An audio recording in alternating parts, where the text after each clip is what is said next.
When Dr. Cecil Alport died in London on April 17, 1959, colleagues wrote in his obituary that he was a downright and forceful character that will be remembered for his service as a doctor in Cairo.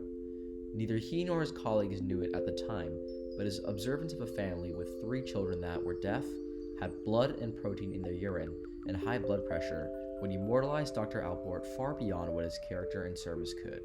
Today, I'm going to be talking about Alport syndrome. Named after Dr. Alport, Alport syndrome is a hereditary disease which impacts the filtration of the kidneys, caused by mutation in either of the COL4 alpha 3, COL4 alpha 4, or COL4 alpha 5 genes, all of which impact the production of the protein type 4 collagen. Alport syndrome has varying levels of severity, ranging from no pain at all to kidney failure and deafness. Here's how it happens. We all know that the body filters blood through the kidneys, which separate waste from nutrients. Within the kidney, there's a part of the kidney called a nephron. The nephron essentially works as the filtering unit of the kidney.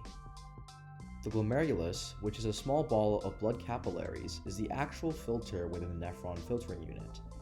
The glomerular filtration barrier, which has thin semi-permeable walls, filters the blood pumped through it by allowing certain small molecules, like waste products, to pass through, but not large and important molecules like blood cells and proteins.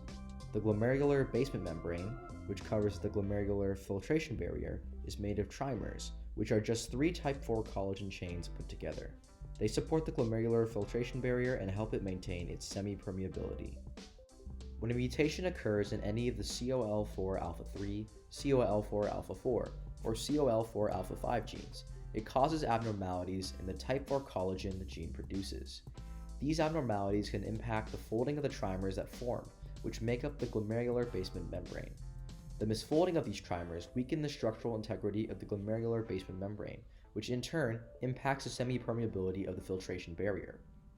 If the structural integrity of the glomerular basement membrane is weak, then larger molecules will be able to pass through.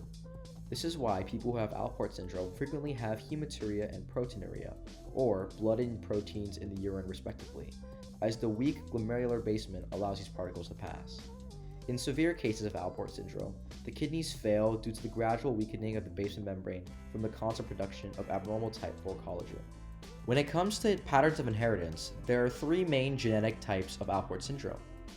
First is X-linked Alport syndrome, then autosomal recessive Alport syndrome, and finally, autosomal dominant Alport syndrome. X-linked Alport syndrome is the most common form of Alport syndrome. Caused by mutations to the COL4 alpha 5 gene, X-linked Alport syndrome is linked to the X chromosome. This is why X-linked Alport syndrome affects men more severely, as they have 2 X chromosomes that are incorrectly encoding for type 4 collagen. X-linked Alport syndrome represents around 80% of all Alport syndrome cases. Autosomal recessive Alport syndrome is the second most common form of Alport syndrome, caused by mutations in both the COL4 alpha 3 and COL4 alpha 4 genes. The parents of people with autosomal recessive Alport syndrome must each have a copy of either mutated gene, as it is recessive. Autosomal recessive Alport syndrome makes up around 15% of Alport syndrome cases. Autosomal dominant Alport syndrome is the least common form of Alport syndrome. People with autosomal dominant Alport syndrome have a mutation in either the COL4 alpha 3 or COL4 alpha 4 genes. They only make up around 5% of the Alport syndrome cases, and little is known about them as they aren't frequently reported. Finally, when it comes to the symptoms, I made a nice little mnemonic to help you guys remember as many as you can. So, after 4 years, you go to college, and college causes stress.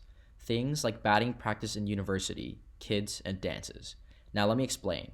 College after 4 reminds me of collagen 4, which is the protein that suffers from the mutation and causes everything in Alport syndrome. Next, college causes stress. Stress starts with an S, reminds me of symptoms. Things like batting practice in uni, BP in uni reminds me of blood and protein in urine. And then the worst things to have in college, kids and dances. Kids reminds me of kidney failure, which is really bad. And dances reminds me of deafness, because dances are really loud, and deafness also starts with D. Now, some of you may be wondering how deafness is a symptom of Alport syndrome.